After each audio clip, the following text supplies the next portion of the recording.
time, a hot summer day. The place, Lakefront Airport, New Orleans.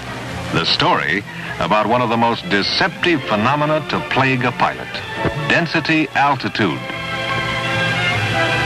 This is Harry Bliss, a successful freelance photographer, a private pilot with 473 hours to his credit. Thanks, Charlie. You bet. Hey, Charlie, give me that case there, will you? Sure. Thanks. Sure is a lot of gear, Mr. Bliss. Well, that's all of it, Charlie. You know, I never knew it took so much equipment before just to take pictures. Is that right? This is Lois Bliss, Harry's partner, writer and wife. They've been commissioned by a national magazine to do a series of illustrated articles on the West. Honey, you want these pamphlets and things? No, all the charts and stuff we'll need are on the plane. Think I'll take some anyhow, in case I run out of something to read. Women.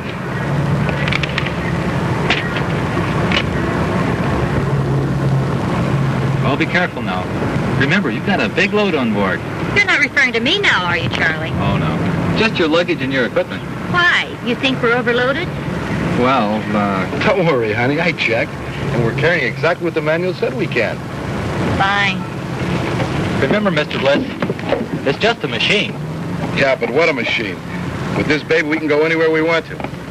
Now, thanks for everything, Charlie. You bet. See you when you get back. Bye, Charlie. Goodbye now.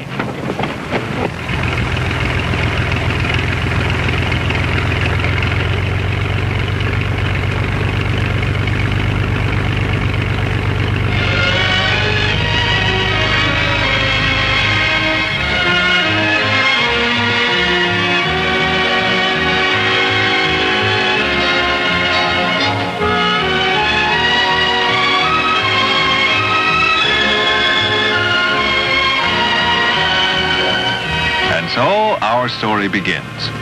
Before it's over, we hope you and Harry Bliss will never forget it. Now, what do you think? That what? Our new airplane, what else? Oh, I think it's great. It's got much more room, even with all the equipment. Yeah?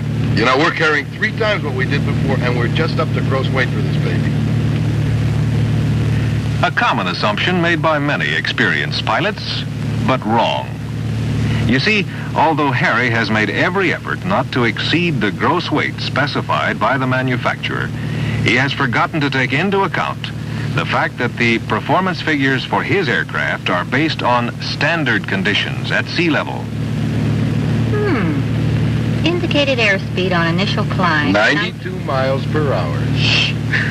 Takeoff. Ground run of 700 feet to clear a 50-foot obstacle at the end of runway. Rate of climb 1,200 feet per minute at end of runway at sea level. Absolute ceiling 20,000 feet. And with performance figures like that, we can fly anywhere. But such is not the case.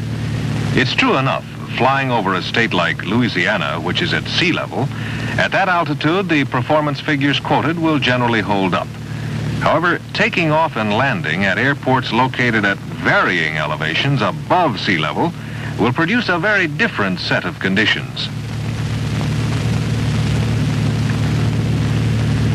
6 hours and 1 refueling stop later, Harry and Lois arrive at Denver, Colorado. The airport, 1 mile above sea level. The weather, a little cool. Harry's landing, a little fast but routine.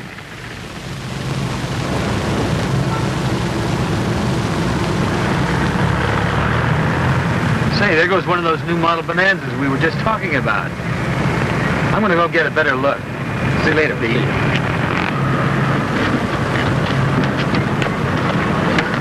Hi. Hello, Captain Marlowe. I'm with Continental Airlines. I'm Harry Bliss. This is my wife, Lois. Captain. Boy, this certainly is a beautiful plane you've got here. Mind if I look around? Oh, go right ahead, Captain. Thank you. Of course, it isn't as big and elaborate as the ones you fly, but she has everything in an aircraft I've ever wanted. Yeah, I see what you mean. Do you fly, Mrs. Bliss? No, I leave that to my husband. You got a lot of room back there.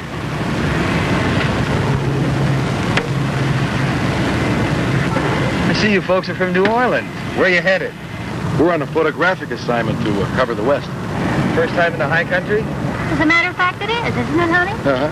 But we sure love the scenery. How does your plane perform at this altitude with a full load? Well, it has a ceiling of 20,000 feet and enough power to take us anywhere we want to go.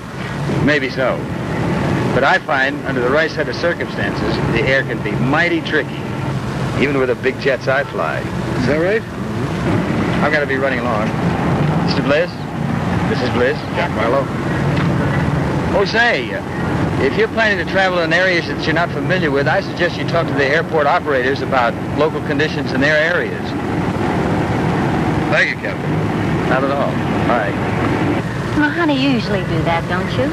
Honey, don't worry about a thing. This baby has more than enough power to take us anywhere we want to go. You're the boss. Okay.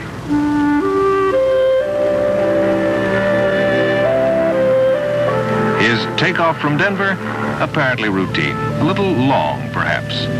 But Harry didn't notice it on this unusually cool day. 1 cubic foot of warm air is less dense than a cubic foot of cold air. Oh, I'm reading Private Pilot's Handbook of Aeronautical Knowledge. Ever read it? Oh, yeah. Listen to this. In Denver on a cold day, a small plane may take off with a 1,000-foot run, whereas on a hot day, the air may be so thin that the plane is unable to leave the ground within the space of the available runway. Well, how come? Density altitude. And like some pilots, Harry knew the term. Well, what exactly is density altitude? Well, do you remember when we were on that ski assignment last winter in the Alps? How difficult it was to breathe? Oh, yeah, the air was so thin, I remember. And do you recall when we drove out this way on that rodeo assignment last fall? How the car acted? The higher we drove, the less power we had. Well, the air was thin. It affected the car's performance. Air affects a plane the same way. Are you saying the air is so thin up here we have less power? Yeah. The propeller doesn't have as much air to fight. The wings can't create as much lift, and the engine doesn't have as much air to breathe. Well, what are we doing up here then? Enjoying ourselves. That's why I insisted on a more powerful plane. And with this baby, we can fly anywhere we want to. Really? You read the manual. It's got a ceiling way above anything we're going to fly over, or for that matter, land at or take off from. Harry's next stop, Gunnison, Colorado. Elevation 7,667 feet above sea level. The temperature 46 degrees, unusually cold for summer.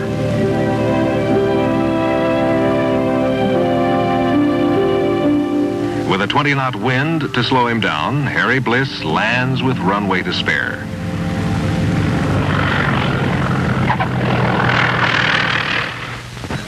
However, the following day, Harry finds a different set of conditions, not entirely in his favor. Harry, why are we climbing so slowly? I haven't added all the power. With all the power added, Harry's rate of climb will be only 350 feet per minute, quite a bit slower than 1,200 feet per minute under standard conditions at sea level. The reason? The air temperature today, 20 degrees warmer than yesterday. Harry realizes something is not right, but like some pilots, he can't always sort it out.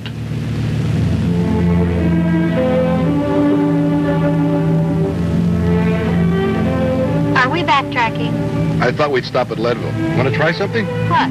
Well, Leadville has the highest altitude airport in the United States. If we can land and take off from there, we can do the same anywhere.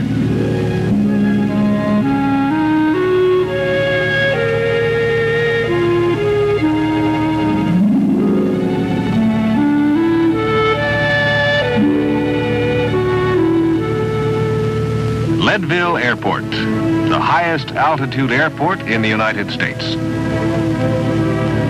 Where's the airport? It's over on this side. There, see it? Oh, I see. Elevation 9,927 feet. Length of runway 4,800 feet. Temperature cold, 40 degrees. The wind very light from the north at 5 knots. And with conditions such as they are, Harry makes it without any trouble. The takeoff proved to be just as easy. Oblivious to the part played by a relatively low density altitude, Harry now thinks he can handle any airport anywhere.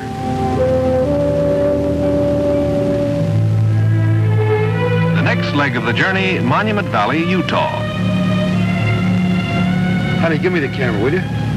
I can't wait to get down there and get started. Everywhere you look, there's a picture.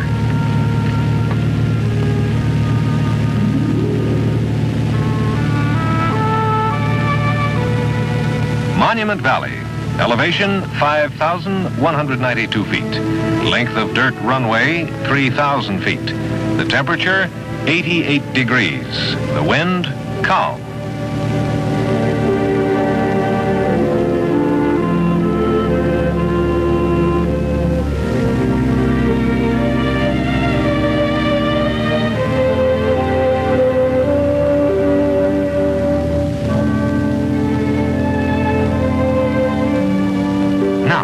Harry makes a common mistake. Overlooking the relative ground speed, Harry comes in with extra airspeed and a bit too high. As a result, he touched down a little long and fast.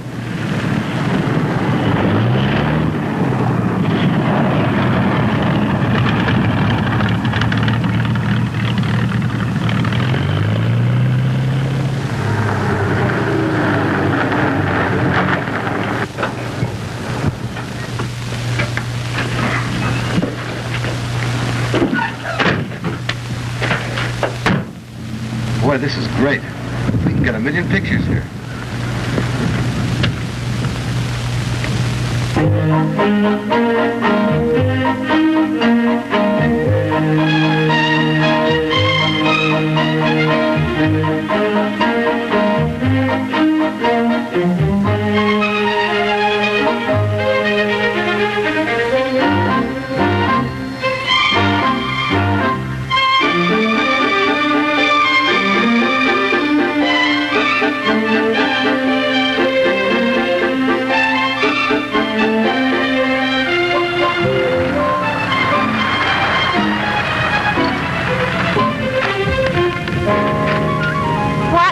Is that? Honey, you remember that old Indian pottery we saw at the museum? Well, I found some. Are you kidding? It must weigh a ton. We can't carry that extra weight. Well, sure we can. I figure we've used enough fuel to allow for the extra weight. Darn it! Of all the lousy luck.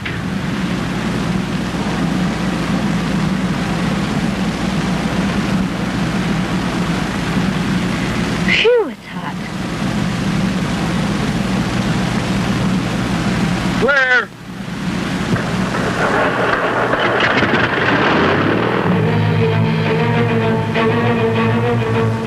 And once again, it's time to leave. However, this time, conditions are not exactly in Harry's favor. The temperature, 100 degrees.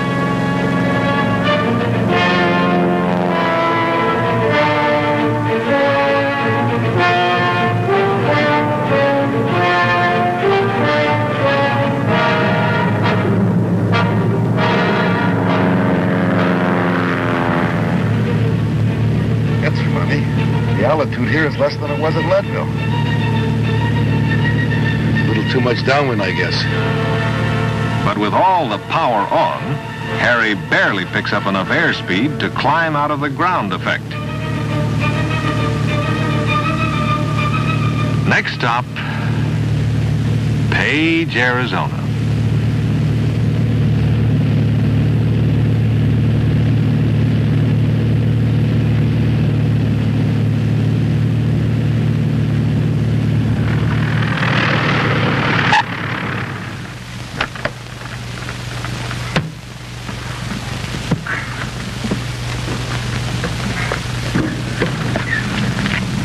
Honey, I'm going to line up a chopper and pilots for tomorrow. Yeah? Why don't you find us a place to stay tonight, huh? Okay.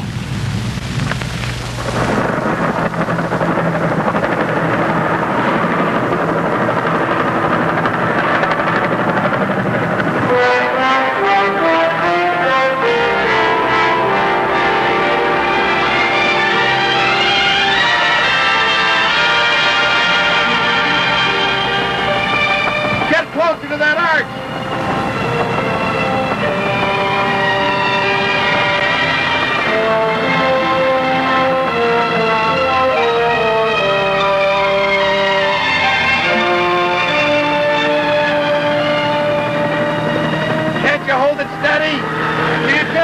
too hot. The air's too thin.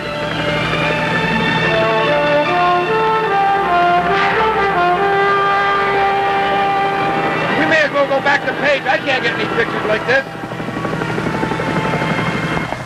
Density altitude affects all aircraft.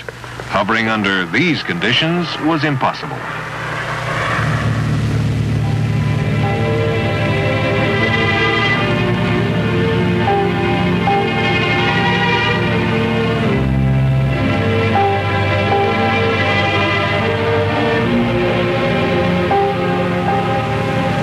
Destination in sight.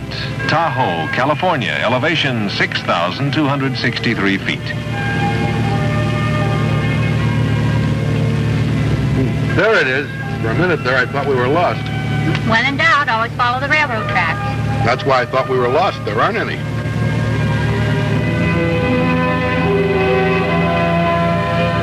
Well, it's sure good to see water and green trees again.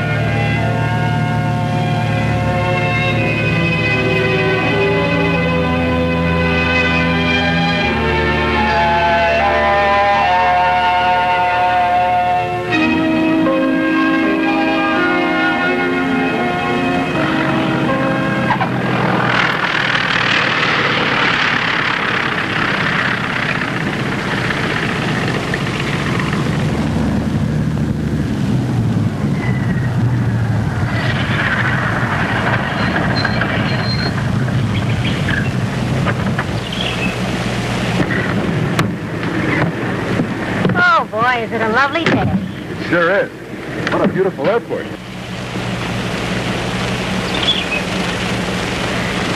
Elevation, 6,263 feet. Because of the effects of atmospheric pressure and temperature, the present air density at this airport is equivalent to an altitude of 8,500 feet.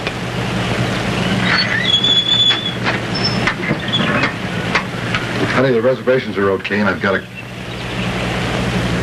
car. Listen, I've been reading this density altitude sign. Don't you think you ought to check it before you leave? Yeah, okay.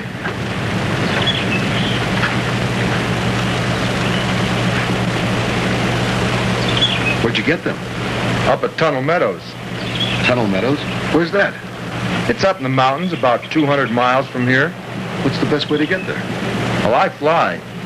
There's an 1,800-foot landing strip that just happens to be right alongside of the trout stream. Hey, great. How high is it? 9,100 feet. It's not listed on any charts, but it's about 20 miles south of Mount Whitney. Man, you know, I've dreamed of the day I could catch trout like these. I'm sure glad I bumped into you. Thanks. My pleasure. Harry, you didn't read that sign. Honey, I meant to. Guess I've forgotten all the excitement. In the next few minutes, Harry will regret he didn't. For once again, he has come face to face with the adverse effects of density altitude.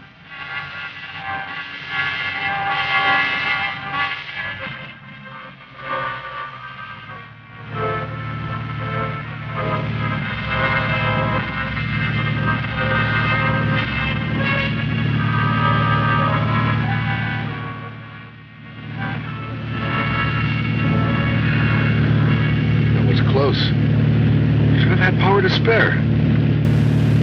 Guess the plane's a little sluggish this morning.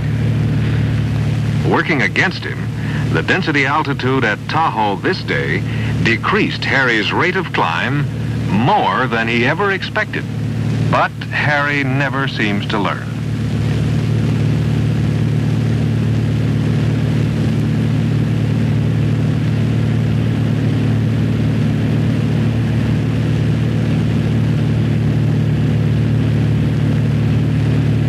There it is. Looks kind of small, doesn't it? Harry's never been so eager to land anywhere before.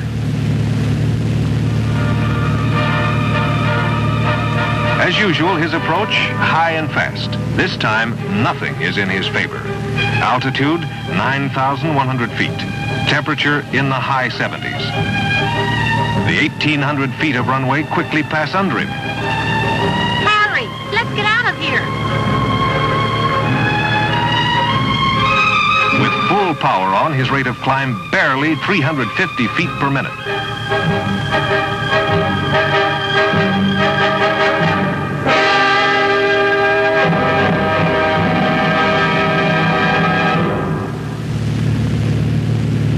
Harry, look over there. There's an airport.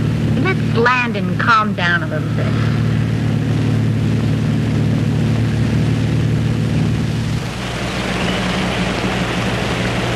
Howdy, folks. Can I help you? Say, what kind of airport you guys got around here? Sounds like you two tried to get into Tunnel Meadows. That's right, we did. How do you know? Well, for one thing, the fishing lures gave you away. You're not the only one to land here after Tunnel Meadows. It's the darndest place I've ever seen. I've landed at higher altitude airports before. What's so special about Tunnel Meadows? Well, that's a long story. Why don't we go sit in the shade, have a cold drink, and talk it over? Well, I could sure use one right now. Here we are. Make yourself comfortable.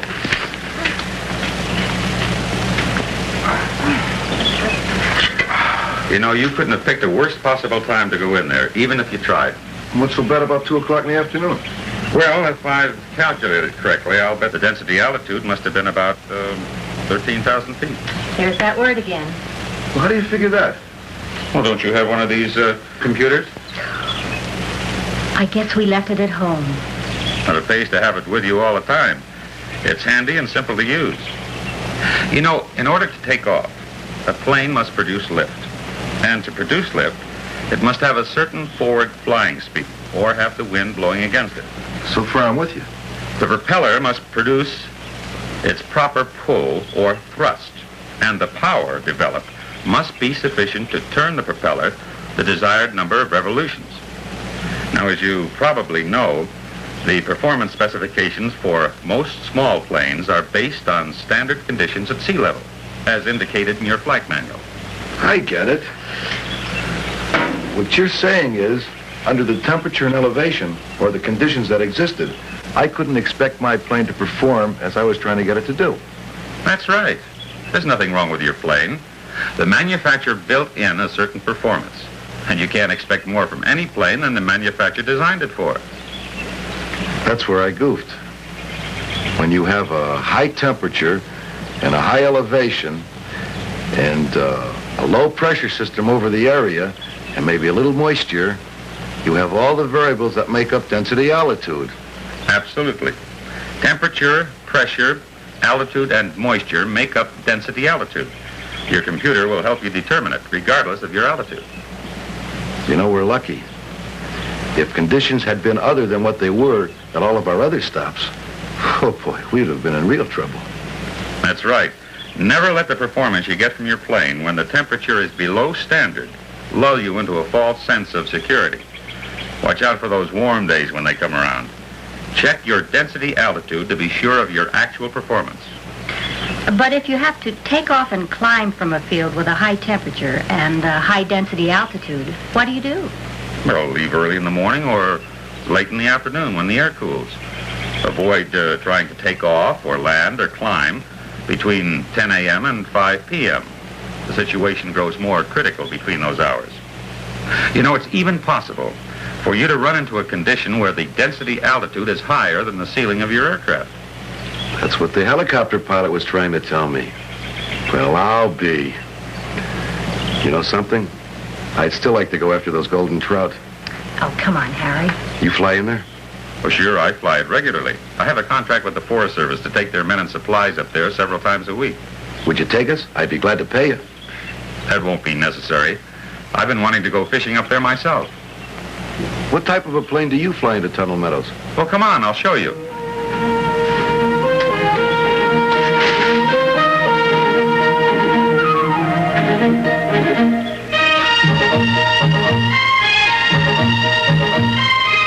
Well, there she is. You must be kidding.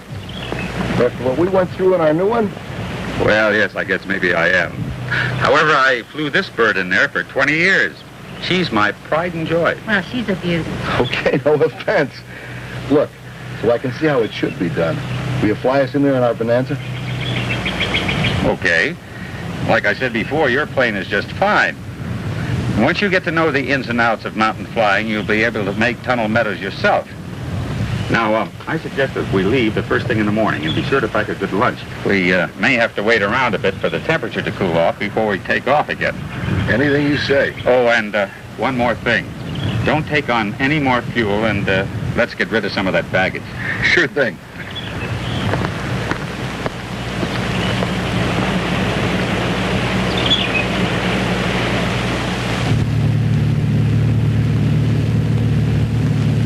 The temperature at Tunnel Meadows the next morning, 50 degrees. The wind, southwest at 12 knots. With the density altitude performance computed, Otis shows Harry how.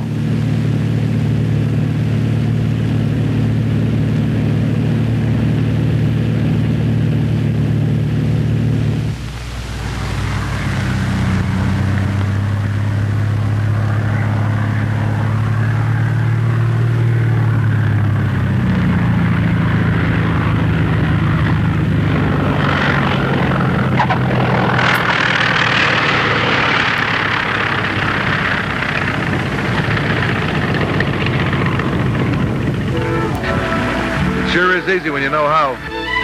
Yeah. When you're flying an area that you're not familiar with, it always pays to take along an experienced pilot, at least once, before you try it yourself, especially in mountain country. Well, I guess I just got a little overconfident. Well, you're not alone. A lot of pilots make the same mistakes, especially regarding density altitude.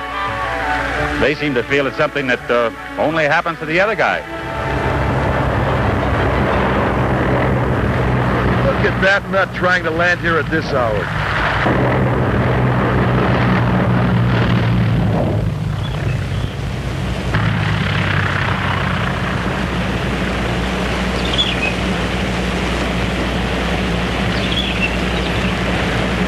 Here, I'll be right back.